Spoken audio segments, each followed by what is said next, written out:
पहला क्या दिया है देखो, प्रश्नावली सी है ना, 11C, 11C क्या नाम है, समतल का समीकरण वाला चैप्टर है क्या ना। इसके पहले आप जो पढ़ रहे थे ना त्रिविमीय ज्यामिति का, उसमें समतल नहीं था इंक्लूड, और इसमें समतल रहेगा। समतल माने कहने का सेंस ये है, मान लो ये x अच्छा है, ये y अच्छा है और ये z अच्छा है, मान लो ऐसे x y और z अच्छा है।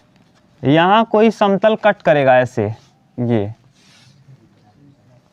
ये मान लो इस तरीके से कोई समतल होगा जो इसको कट करता हुआ दिखेगा, ठीक। ये इस पर एक वेक्टर लंब होगा जिसको मान लेंगे हम क्या, n। यहाँ से यहाँ तक को मान लेंगे हम d दूरी है ये, और ये r होगा रिजल्टेंट, यहाँ o होगा, ये d डिस्टेंस होगा, और ये क्या है n ना, n। तो इसी को हल करना रहेगा। थोड़ा सा अजीब टाइप का प्रश्न बनेगा, ऐसे दिखेगा ये समतल जो ऐसे दिख रहा है ना, समतल यहाँ ऐसे है ना। अब यहाँ समझा नहीं पाएंगे, 3D में समतल भी कट कर रहा है।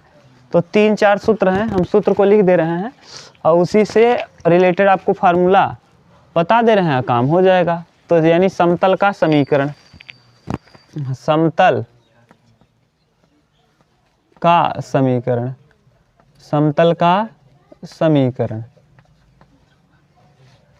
देखो समतल का समीकरण देखेंगे तो यहाँ पहले एक दिया है, देखो हेडिंग में क्या दिया है, पहला हेडिंग आपका, हाँ, एक बिंदु से जाने वाले तथा हाँ एक बिंदु से जाने वाले तथा दो असमांतर समांतर सदिश नहीं, असमांतर सदिशों के असमांतर सदिशों के समांतर समतल का समीकरण, समतल का समीकरण। इसमें 4 सूत्र आपको देखना है, इसी चारों पर रिलेटेड आपसे प्रश्न पूछा जाएगा। ये इसका सूत्र क्या होगा, vector r dot vector r minus a dot vector b cross vector c बराबर 0, ये होगा। अब करेंगे क्या, देखो r का गुणा इसमें कर दो, तो r vector r dot b cross c सही है, अब minus vector a dot b cross c बराबर कितना, 0। तो यहाँ रहने दो r dot b cross c, और इसको ले चलो उस तरफ, माइनस है तो क्या हो जाएगा, vector a b cross c, ठीक। इसको ठीक से लिखेंगे तो r डॉट b c, ठीक, ये आ जाएगा, और बराबर a b और c, ठीक। ये है किससे, एक बिंदु से जाने वाले तथा दो असमांतर, एक बिंदु A है और दो असमांतर सदिश B और C। तो एक बिंदु से जाने वाले दो असमांतर सदिशों के समांतर समतल का समीकरण, इसके समांतर समतल का समीकरण ये है, ठीक। दूसरा होगा, दूसरा सूत्र किससे रिलेटेड है, 3 असमांतर सदिशों से, 3 असमांतर, देखो असमांतर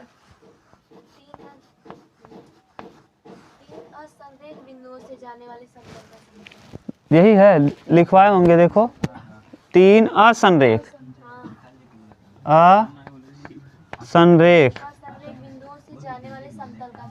बिंदु से जाने वाले समतल का, बिंदु से जाने वाले समतल वाले समतल का समीकरण, समतल का समीकरण। देखो अब ये क्या होगा, vector r dot b c c a a b c plus a b लिख लो, जो है minus b c c a को अगर हम a c लिख दें तो क्या लगा दें, हाँ, और plus b c c a a b देख लो गलत लिख दिए क्या, बराबर ए बी सी, ए बी सी ये है। ठीक, इसको देखो बी सी सी ए भी होगा, हम ए सी लिख दिए तो क्या लगा दिए माइनस। ठीक, ये है दो, ये दोनों उतना इम्पोर्टेंट नहीं है जितना तीसरा और चौथा इम्पोर्टेंट है। तीसरा चौथा आप ध्यान से पढ़ना, उसी से प्रश्न पूछेगा। उतारो इतना, तब हम लोग देख ले रहे हैं। ठीक, उतार लो ठीक से, हो गया विशाल, देख लो।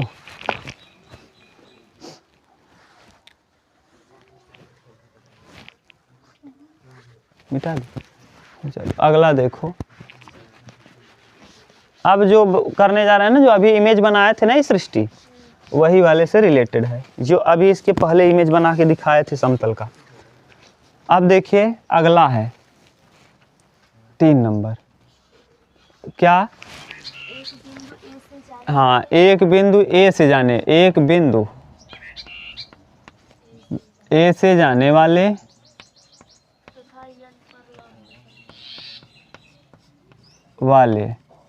तथा n पर लंब, n पर लंब समतल का समीकरण। हाँ, n समतल का समीकरण ना, वहाँ दिया है, आप देख लो खूब अच्छे से ना, यहाँ दिया है अच्छे से, आप पढ़ोगे तो एकदम अच्छे से देखो। यहाँ ये है एक बिंदु ए से जाने वाले यहाँ समतल का समीकरण। ठीक, ये n वेक्टर n, आप देखो लिखेंगे कैसे, यहाँ d बराबर या p बराबर, d है लंबवत दूरी, d क्या है लंबवत दूरी, d बराबर वेक्टर a डॉट वेक्टर बटे मॉड वेक्टर n। ये अच्छा, एक को अगर r मान लोगे तो r डॉट n ना, एक बिंदु से जाने वाले तथा r क्या है सदिश जो जिससे होकर जा रहा है। ठीक, ये है रिजल्टेंट यानी परिणामी, रिजल्टेंट यानी परिणामी। तो d बराबर r डॉट n बटे mod vector n, mod vector n। ठीक, ये है। अगला एक और है अंतःखंड रूप। कौन सा रूप, अंतःखंड रूप, अंतःखंड, समतल का अंतःखंड रूप, समतल का अंतःखंड रूप समीकरण, समतल का अंतःखंड रूप समीकरण, खंड रूप समीकरण, समतल का अंतःखंड रूप समीकरण। x बटे a प्लस y बटे b प्लस z बटे c बराबर 1। ये समतल का अंतःखंड रूप क्या है, समीकरण है। मान लो x अक्ष पे y अक्ष पे ऐसे बना लो, अगर इमेज बनाना हो। ये है, ये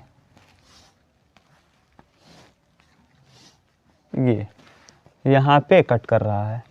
ठीक, उतार लो। x अक्ष पे a कामा 0 कामा 0 ना, x अक्ष इसको मानो, y इसको मान लो और z इसको मान लो। तो x अक्ष पे a होगा और 0 0, y अक्ष पे भी 0 b 0 और z अक्ष पे 0 0 और क्या c, ये लिख देंगे। तो ये b c कटा हुआ अंतःखंड है। x अक्ष पे कटा हुआ अंतःखंड a है, y पर b है और z पर c है। बोलो, ये है पूरा। इसी से रिलेटेड अब प्रश्न आपको करना है। इस प्रश्नावली में यही चारों सूत्रों पर आपको प्रश्नों को करना है। ठीक, उतार लो तब हम करें प्रश्न।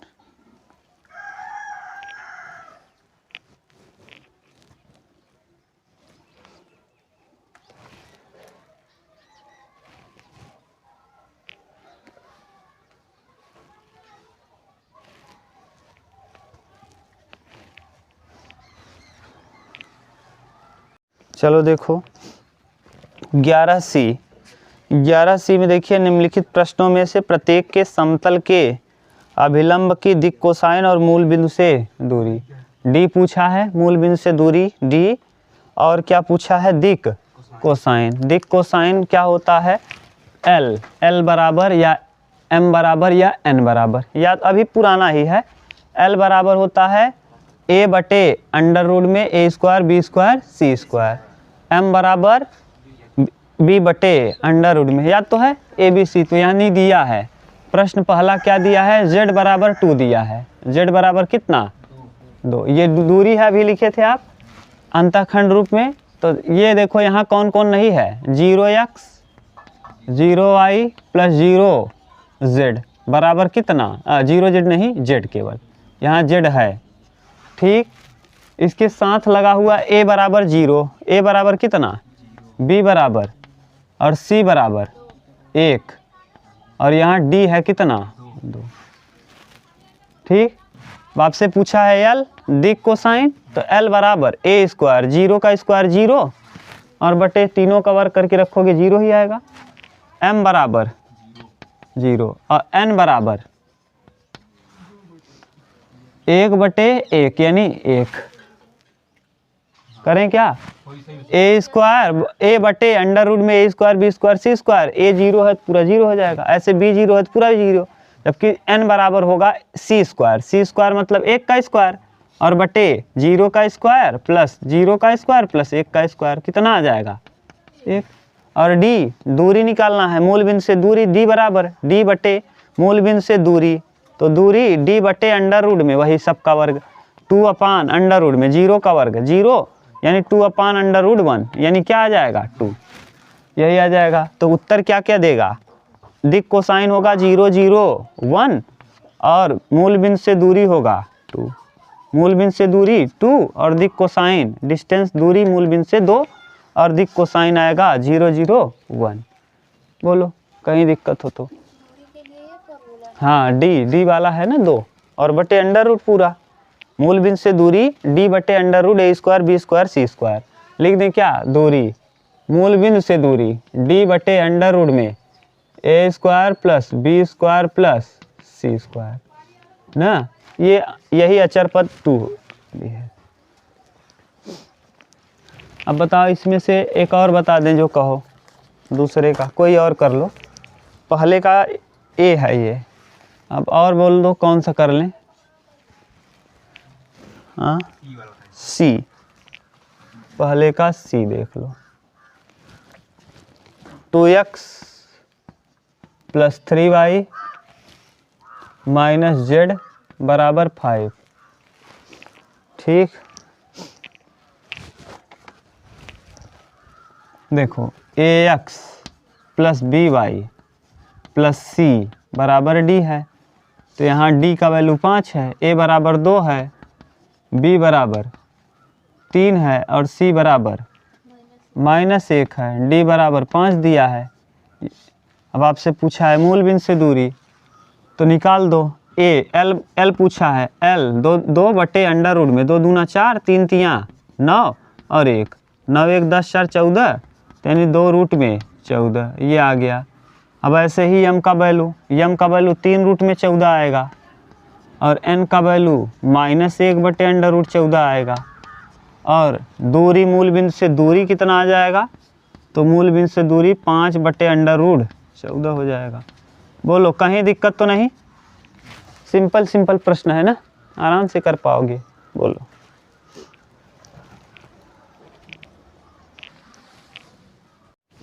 चलिए देखिए, अब हम लोग क्वेश्चन नंबर कौन सा देखना है, दूसरा क्वेश्चन नंबर 2 देखिए क्या दिया है,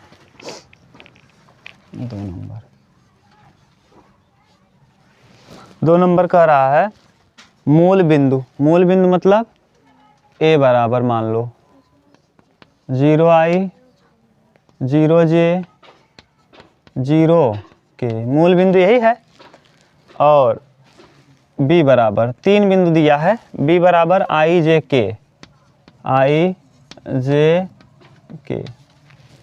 और c बराबर 2i 3j और -4k। देखो इसको 2 तरीके से कर सकते हो, मूल बिंदु को मान लो छोड़ दो, अगर मूल बिंदु को आप जाने तो तब भी 2 बिंदुओं से होके जाने वाले समतल का पहला जो लिखा है सूत्र r dot r dot a cross b या r dot a cross b, और फिर यही तो था, याद करो। हाँ वही था। देखो हम क्या कर रहे हैं, vector are dot vector r minus a था ऐसे, और यहाँ डॉट ए क्रॉस बी था या बी क्रॉस सी था, बी क्रॉस सी। ठीक है, अब ए तो मूल बिंदु हो गया, तो ए मूल बिंदु हो गया तो यहाँ आप ए का वैल्यू 0 0 0 रख देना। ऐसे भी कर सकते हो और 3 वाले से भी कर सकते हो, 3 से ही कर लो, ऐसे कर सकते हो, कोई दिक्कत नहीं आएगी। ठीक, तो यानी ए बराबर आप अभी जैसे लिख दिए तो वैसे ही कर लो, 0i 0j और 0 k। ठीक, अब यहाँ करना चालू करिए जैसे बताए हैं। अगर 3 बिंदु से जा रहा था तो आपको लिखाए हैं vector are dot B cross C, B cross C, C cross A cross B plus A cross B. ठीक, और इधर लिखेंगे A B C, A B C. A B C अगर ध्यान से देखो तो इसके पहले हम इसको लिखे थे, ए बी सी को हम ऐसे भी लिख सकते हैं, a cross B plus c, A b cross c. देखो इसी को हम क्या लिख सकते हैं, ए बी सी लिखे हैं। कब, जब पहला वाला सूत्र प्रूफ किए थे तब, देखना वहीं ना, यही था ना, ए ऐसे बाहर था और क्रॉस बी, बी क्रॉस सी था, इसी को हमने लिख दिया था ए बी सी, देख लो। ठीक, अब करो जैसे करते आए हो, आर तो आर रहेगा, ए क्रॉस सी, बी का सी में करो तो बी क्रॉस सी पहले निकालो, बी क्रॉस सी, आई जे के बी, एक एक एक ना, 2 3 4, देख लो सही है ना, आई -4 -3, जे -4 -2, के 3 -2, करो -7 आई माइनस माइनस प्लस 6j और प्लस के, बी क्रॉस सी आ गया, और क्या चाहिए, सी क्रॉस ए, सी क्रॉस ए, सी का ए में करोगे 0 और ए क्रॉस बी भी 0।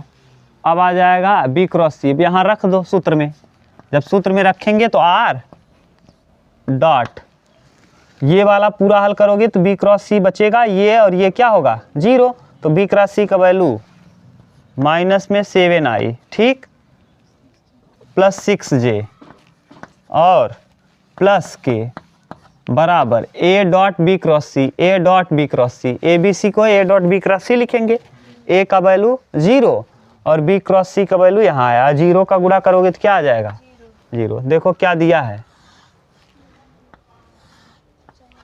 समझ गए, सिंपल है ना, बहुत आसान प्रश्न है दम नहीं, लेकिन समझना बड़ी बात है, इसको समझ पाओगे तभी कर पाओगे, नहीं तो फिर होगा नहीं। इसीलिए पूरा थियरी लिख दिए कि जैसे आपको कन्फ्यूजन ना हो। हम चाहते तो डायरेक्ट बताते चलते ना, अब हमारे पास सिस्टम उतना नहीं है। अगर 3D वाला सिस्टम, वो टीवी वाला सिस्टम होता, वो डिजिटल बोर्ड ना, तो मस्त हम आपको दिखा देते कैसे कैसे समतल कट कर रहा है। अब यहाँ छापना ही दिक्कत है, उसमें थोड़ा सा इमेजिनेशन हो जाता है और यहाँ तो हो ही नहीं पाएगा।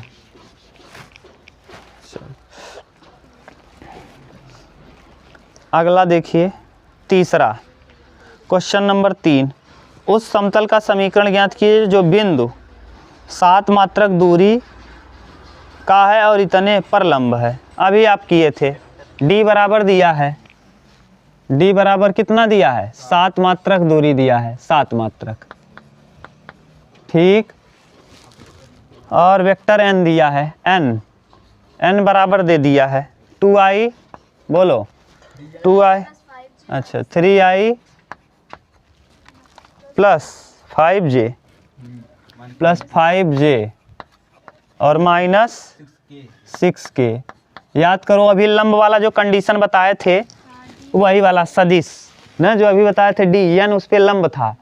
याद करिए d बराबर आपने क्या लिखा था, वेक्टर d बराबर आर डॉट एन बटे मॉड वेक्टर एन निकाल लो पहले, यहाँ से मॉड वेक्टर एन निकालेंगे। बोलो 3 तिया 9 5 पचे 25 छछाक 36 36 25 और 9 जोड़ो 9 5 14 6 20 20 काई 0 3 2 5 1 6 60 15 चौका 60 2 रूट में 15 आ गया ये। अब यहाँ रख दो सूत्र में डी में, डी बराबर दिया है 7 बराबर 3 आर डॉट एन मतलब 3i 5j और -6 के और बटे में अंडर रूट 2 रूट में 15 देख लो। हाँ 2 रूट में 15 7 दूना 14 तो आर डॉट 3i अच्छा 70 आएगा 14 पंचे 70 70 को कटाओ किससे कटेगा 35 दूना 70 7 पचे 35 नहीं आएगा 70 ही रहेगा। तो यहाँ आ जाएगा कितना 70 रूट में 70 नहीं बाहर निकलेगा ना। तो आर डॉट 3i + 5j और -6k बराबर कितना 7 रूट में 70। देखो क्या दे रहा है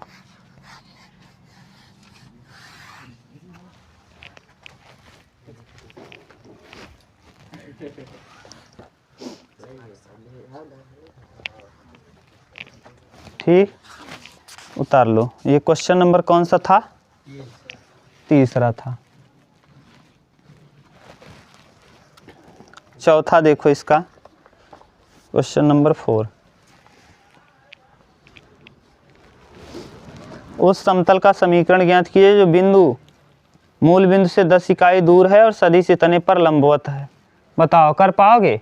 बिल्कुल सेम टू सेम प्रश्न है, कर दे रहे हैं। डी बराबर दिया है 10 इस बार, और क्या दिया है एन बराबर दिया है 2i - 3j और +6k ना।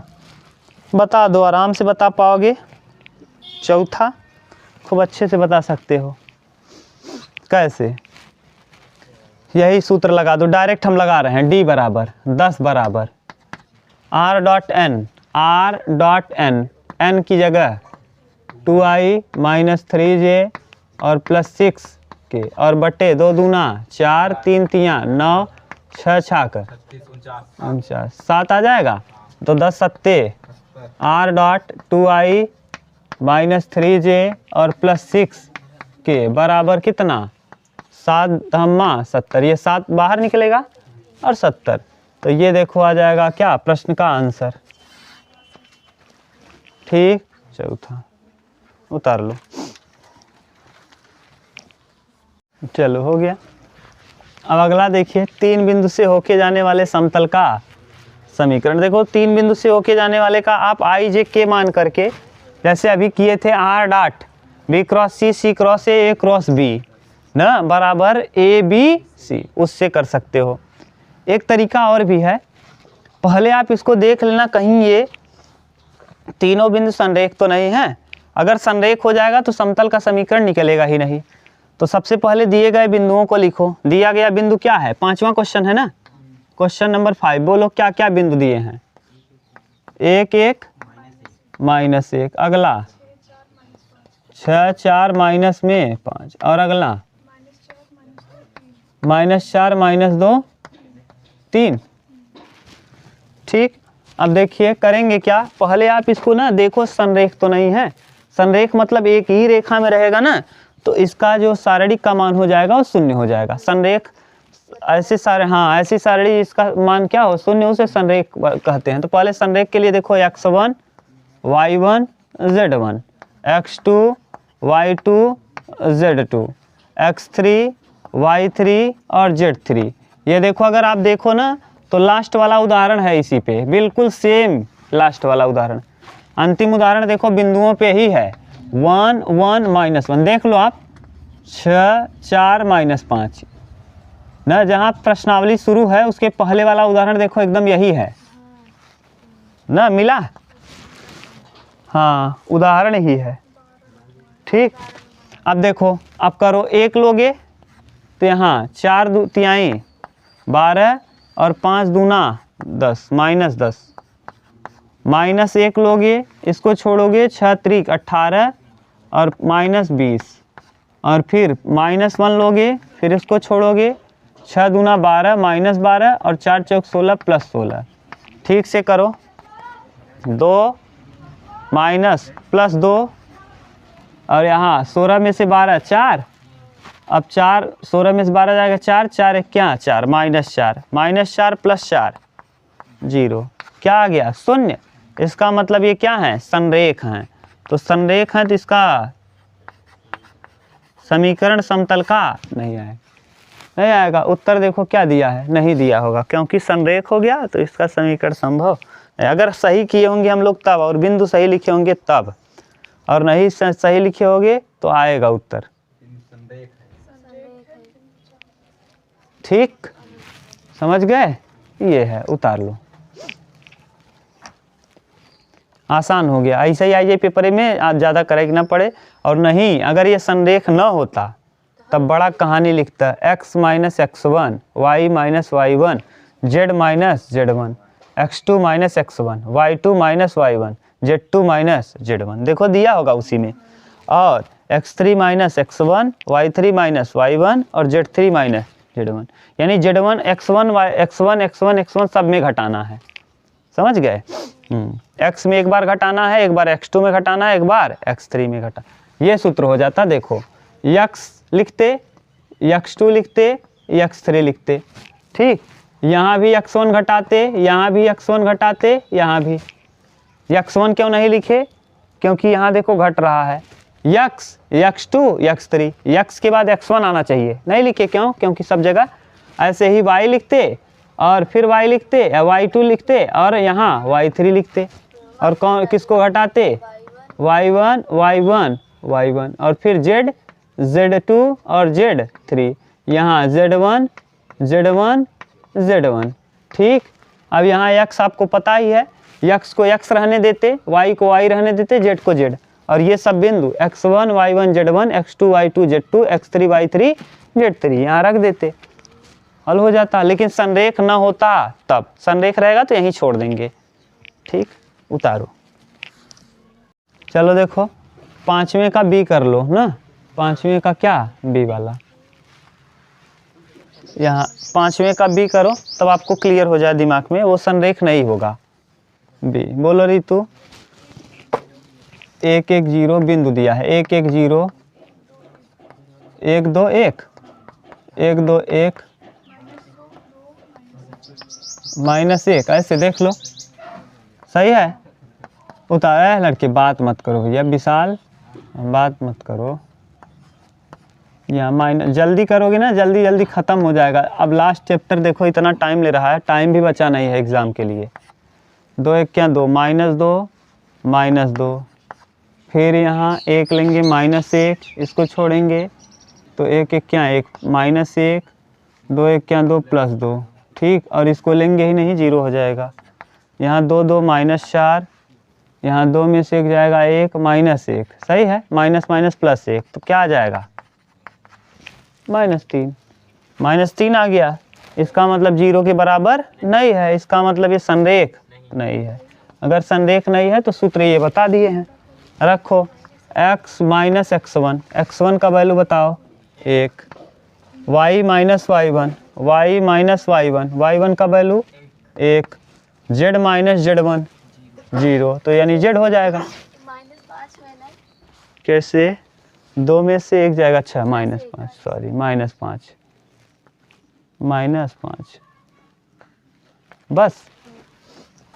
अब यहाँ x2 - x1, x2 - x1, 1 में से 1 जाएगा, y2 - y1, देखो y2 - y1, 2 में से 1 जाएगा 1, z2 - z1, z2 - z1 1, अब फिर x3 - x1, x3 -3 हो जाएगा ना विशाल, और फिर y3 -y1 1 हो जाएगा, और यहाँ -1 हो जाएगा।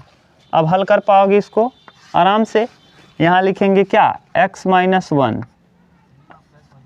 हाँ अच्छा, कहाँ x माइनस x1 किस जगह, इस जगह पे, यहाँ z3 minus 1, z3 minus z1 तो माइनस 0, -1 में -0 घटाओगे -1। अब वो x माइनस 1 लिखे, एक का एक में -1, ठीक, एक का एक में -1 और ये -1। अब ये आ गया, अब प्लस y माइनस -1, ठीक, इसको छोड़ोगे यहाँ लिखोगे 0, 3 1 क्या 3, +3 हो जाएगा, ठीक, और यहाँ प्लस z और ये छोड़ोगे 0 और +3 हो जाएगा, यानी +3 आ जाएगा। ठीक से लिखोगे तो यानी -2 -2x हो जाएगा और +2 हो जाएगा, यानी -3y हो जाएगा और +3 हो जाएगा और +3z हो जाएगा। ठीक से करोगे तो -2x -3y +3z और +5 बराबर कितना 0। इतना उतारो, अभी और करना है, r डॉट ये अभी बच गया है, उतना लिख लेंगे, काम हो जाएगा, उतारो उतना। देखो ये समतल का कार्तीय समीकरण है, कैसा, x y z के रूप में जो रहता है वो क्या होता है, कार्तीय।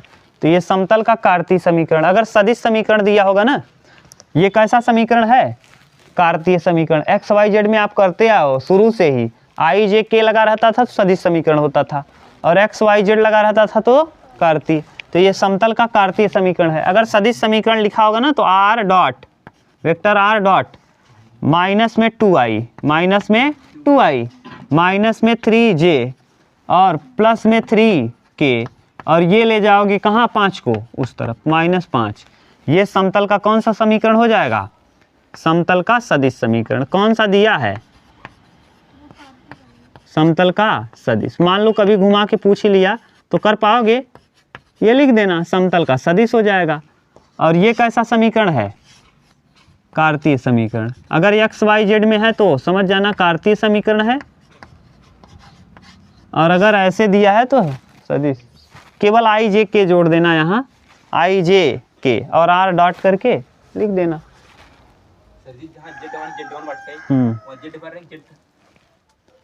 z माइनस z1 तो सही तो है, z माइनस z1 ये है ना। बिंदु आपको समझ नहीं आ रहा क्या, x1 y1 z1, x2 y2 z2, x3 y3 z3, तो z माइनस z1 तो z माइनस 0, तो z ही तो होगा यार, उसमें कहाँ कंफ्यूजन ना। अब देखो छठवां क्वेश्चन आपको करना है, क्वेश्चन नंबर 6 क्या है, होमवर्क है। क्यों होमवर्क है, क्योंकि question number 6 is equal to 2, बिल्कुल 2 की तरह कर देना बस। दूसरा क्वेश्चन पढ़ो और क्वेश्चन नंबर 6वां पढ़ो आप, बिल्कुल से मूल बिंदु से जाने वाले, मूल बिंदु से जाने वाले, तथा इतने और इतने के समांतर समतल का समीकरण तथा इतने के समतल समीकरण ज्ञात कीजिए। बताओ सही है, आराम से कर पाओगे। निम्नलिखित समतलों का कार्तीय समीकरण ज्ञात कीजिए। देखो कौन सा दिया है, ये वाला रूप दिया है कार्तीय समीकरण, ये वाला नहीं लिख पाओगे। अरे भैया i मतलब x और j मतलब y और k मतलब -z, -k दिया है तो -z और बराबर 2 हो गया, लिख पाओगे। यही दिया है, ये दिया है, शायद ये वाला दिया है, ये लिखना है, आराम से कर पाओगे, यही ऐसे लिख देना, हो गया। हाँ, और उसके बाद बी वाले में क्या हो जाएगा उत्तर, 2x + 3y - 4 z बराबर 1। इसके बाद s - 2t ना, 2ti, तो यहाँ लिखेंगे हाँ x - 2t, ठीक, और ऐसे ही 3 - ty और यहाँ 2s + tz बराबर कितना 15। कर पाओगे। सातवां देख लो, कहो तो एक कर दें, हम लिख दें, हो जाएगा। हाँ छठवां, सातवां कि छठवां, सातवां एक बता दे रहे हैं, चलो देखो कौन सा बताएं, बोलो। 7वें का एक जो है जो बोल दो। सी डी बता दें, सी भी बता दें, बी भी बता दें। 7वें का सी बता दें। चलो क्या देखो दिया है, vector R dot S minus 2t S minus 2t आई प्लस 3 माइनस टी जे और प्लस 2s माइनस और 2s प्लस टी इंटू के बराबर बराबर कितना, ए रंगाली। हाँ, हो गया। ये सदिश समीकरण है। समतल का कौन सा समीकरण है? हाँ, समतल का सदिश समीकरण, सदिश समीकरण है। समतल का सदिश समीकरण, इसको हमको लिखना है समतल का कार्तीय समीकरण में। यही कहा है ना, प्रश्न पढ़ो।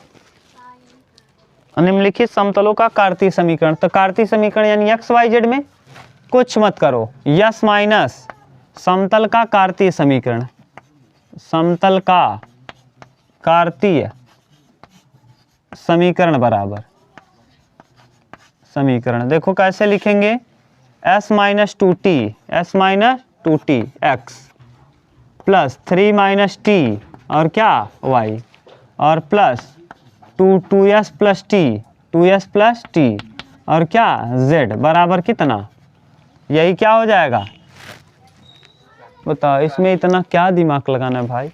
उमेश भाई गया ना तो ही नहीं आवता।